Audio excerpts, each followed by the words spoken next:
Good day to you. Kindly introduce yourself. Have a nice day, ma'am.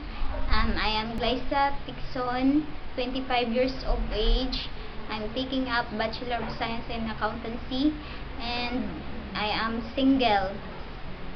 Okay, so how about working as a domestic helper? Do you have an experience? Yes, I'm working at 2 years in Singapore, and daily routine. I'm take care of 2 to 6 years old girl. I'm prepare breakfast in the morning and bathing, prepare their breakfast, and send them to school. And after afternoon, I'm doing the household chores, and then Okay, do you know how to cook Chinese food? yes. Okay, so what is your main reason why you want to work in Hong Kong?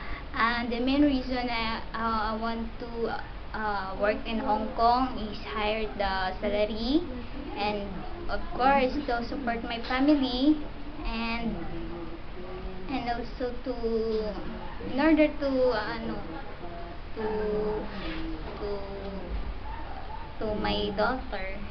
Okay.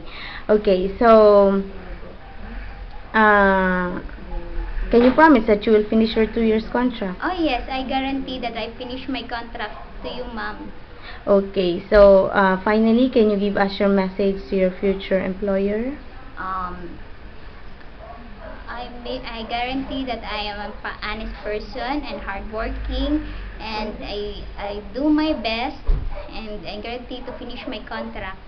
Okay, very good. Can you promise that you will be loyal and honest to your employer? Oh yes, I will be the honest and loyal to my soon to be my employer. Okay, very good. I hope that you will be hired in Hong Kong very soon. So before we end this interview, kindly show us your very best smile. Thank you very much.